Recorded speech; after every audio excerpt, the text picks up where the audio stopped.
नमस्कार दोस्तों, welcome back. तो अब जब हम जान गए हैं कि शौक क्या होती है, ये कैसे काम करती है, ये इसके मेन ऑब्जेक्टिव क्या हैं, इसका स्टाइल ऑफ वर्किंग क्या है, इसके कितने टीयर्स होते हैं, जब हम सारी डिटेल जान चुके हैं तो ये तो जानना बहुत जरूरी हो जाता है कि शौक जो है वो फेल कहाँ होती है। जी हाँ दोस्तों, शौक फेल भी हो जाती है। और शौक फेल होने के ज्यादातर कारण हैकर नहीं होते हैं। जी हाँ, हैकर ना होकर ये इंटरनल इंटरनल ऑर्गेनाइजेशन के टसल्स, इंटरनल प्रोसेस फ्लॉस, ये मेजर कारण होते हैं किसी भी सॉक के फेल होने के। तो आइए जानते हैं वन बाय वन कि ये क्या क्या कारण हो सकते हैं किसी भी सॉक के फेल होने के।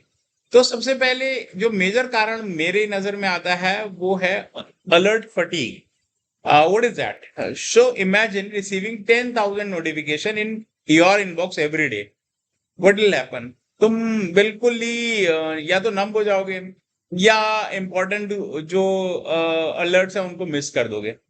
अब होता क्या है कि एनालिस्ट के पास जब इस तरह के एक स्टैक ऑफ अलर्ट्स एवरीडे आने लगते हैं तो कहीं ना कहीं वो थोड़ा लेथार्जिक हो जाते हैं, और जब बहुत सारे फॉल्स पॉजिटिव आते हैं तो ये लगता है कि यार ये तो फॉल्स पॉजिटिव, और जो रियल थ्रेट होता है वो कहीं ना कहीं बीच में ही छुपा रह जाता है और वो हमारे ऑर्गेनाइजेशन को नुकसान पहुंचाता है।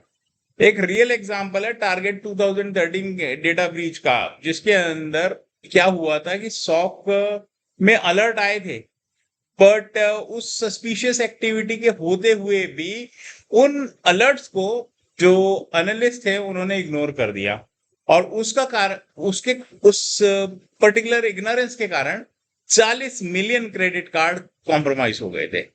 अब इसमें क्या है कि अगर एग्जांपल ले लो, कई बार एक रियल फनी एग्जांपल है कि भाई मान लो आपका आप फोन उठाते नहीं हो, बार बार आपके फोन आ रहे हैं, एक एक मिनट में फोन आ रहा है, आप ताकि दूर करके रख देते हो, वो फालतू बैंक वालों के फोन आ रहे हैं, और एक बार आपके बॉस का फोन आया, वो आपने मिस कर दिया एंड फिर टेक्स्ट आया यू आर फायर्ड।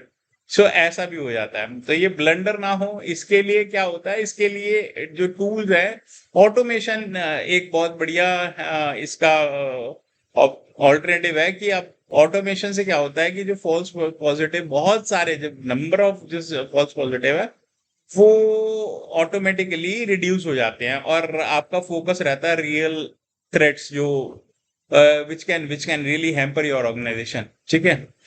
दूसरा मेजर रीजन होता है स्किल शॉर्टेज। अब क्या है कि ये एक बहुत ग्रोइंग फील्ड है, साइबर सिक्योरिटी है ना, और इसमें जो इंजीनियर्स आते हैं सॉक के लिए वो मोस्टली या तो वो ऐसे होते हैं जैसे कि एक डॉक्टर है, पर वो हॉस्पिटल में जा रहा है पर ट्रेनिंग उसने ली नहीं है। तो क्या होगा जब ऑपरेशन थिएटर पे जाएगा तो मरीज का क्या हाल करेगा, वही हाल वो सॉफ्ट का करते हैं। तो trained professional with required skill, with required those certification are kind of must to manage your SOC well। ठीक है। अब अगर मान के चलिए कि जो ISC स्क्वायर है, एक ऑर्गेनाइजेशन है, इंडिपेंडेंट बॉडी है, वो कहती है कि ग्लोबली जो है 3.5 million, somewhere around 35 lakh cyber security professionals जो है वो लैक कर रहे हैं, अभी शॉर्टफॉल है। और जब भी आप किसी जाए लिंक्डइन पर कोई अपॉर्चुनिटी देखे एनालिस्ट की, तो 100 प्लस अप्लाई तो उसमें मिल ही जाते हैं। अब इतनी 35 मिलियन का, उसमें 33.5 मिलियन का आपका शॉर्टफॉल है, और वो वहां पर एप्लीकेशन 100 प्लस आ रही है हर अपॉर्चुनिटी पे, वो कैसे? तो ऐसे कि अनट्रेन्ड प्रोफेशनल भी अप्लाई कर रहे हैं सेम अपॉर्चुनिटी को।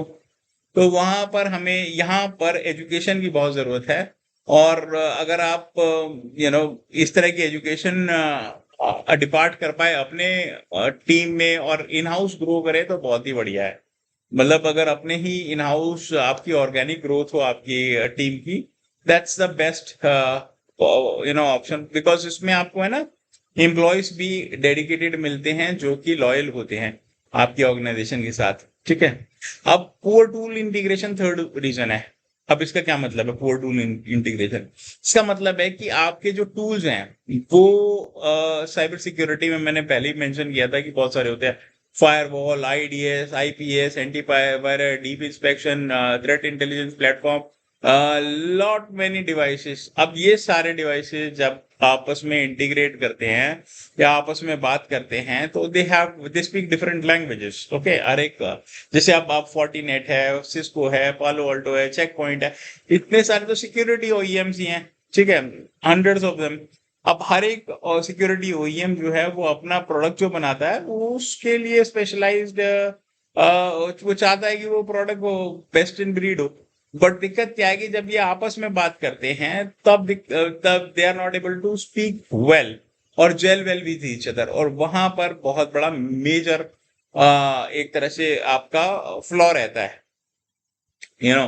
अब अगर आपको अम, इस पर्टिकुलर इंटीग्रेशन की प्रॉब्लम से निपटना है तो there are now tools coming which can integrate third party vendors also in their orchestration आते हैं, मतलब ऑर्केस्ट्रेटर आते हैं, जैसे पोलो ऑल्टो का एक्सॉर, कुछ ऑर्केस्ट्रेटर इस तरह के होते हैं कि आपके जो डिफरेंट टूल है उनको इंटीग्रेट कर लेंगे, जैसे आईपीएम का क्यूरोडॉर का और प्लंग, हर तरह के जो टूल्स हैं उनको उनका उनका ये लॉग इंजेस्ट करते हैं, कैपेबिलिटी रखते हैं, और उसको आप सिंगल पेन ऑफ ग्लास पे देख सकते हो। So that's the mitigation of poor tooling integration, and that's very much required. Now, अब एक और मेजर लास्ट है और बहुत बहुत इंपॉर्टेंट है, क्लियर केपीआई ना होना। देखो SOCs 24/7 we have design that, okay ना, उस 24/7 में कितने हमारे हम कितने अलर्ट को एड्रेस कर रहे हैं, कितने हमने थ्रेट मिटिगेट करे, क्या क्या हमने डिटेक्ट किया लास्ट मंथ में, वो सब का रिकॉर्ड और हाउ वी आर इम्प्रूविंग, अगर वो प्रोसेस डिफाइन नहीं है, क्लियर केपीआई की performance indicator of analyst define नहीं है, तो प्रॉब्लम हो सकती है, ठीक है। हर अब ऐसा हो सकता है कि भाई हर रोज आ रहा है बंदा, बैठ रहा है, वो देख रहा है, बट उसका कोई यूज नहीं है, मतलब वो आया गया और चला गया, मतलब उसने कुछ उस पे तो आपको you have to put some KPIs on their role so that they will work thoroughly, okay, and protect your environment with dedication. So SOC fail होती है, बट ज्यादातर इसमें क्या होता है कि कारण एक्सटर्नल होते हैं, इंटरनल नहीं होते। तो आपको ये ध्यान रखना है कि जब भी आप सॉक आपकी सॉक में एम्प्लॉयज स्पेशली और जो टूल्स एंड केपीआईज ये सब अच्छी डिफाइन करके रखें, और जो एक स्टैंडर्ड प्रोसीजर है सॉक को ऑपरेट करने का उसको फॉलो करें। इन सारी चीजों को फिक्स करेंगे तो you will have best SOC in the world, but उसके लिए you need to work. And मैंने बताया था ना कि सॉक के डिफरेंट टियर्स होते हैं कि किस तरह की सॉक है, तो आप ऑटोमेटेड सॉक पे भी जा सकते हैं, तो you need to work, so there is always a room for improvement, आपको ये ध्यान रखना है। और आई थिंक हर एक ऑर्गेनाइजेशन अपने आप को प्रोटेक्ट करने की काबिलियत रखती है, जस्ट इंटेंट क्या है, आपकी इंटेंट है अपने आप को प्रोटेक्ट करने की, आपकी इंटेंट है कि आपका जो कस्टमर का डेटा है वो प्रोटेक्ट रहे, तो जरूर आप ये इसको अचीव कर सकते हैं। In case you need any support in designing, in optimizing your shop, do reach out to me. I have that experience. I have worked in multiple, I have designed multiple shops, so I can really be of help. Thanks for watching. See you there.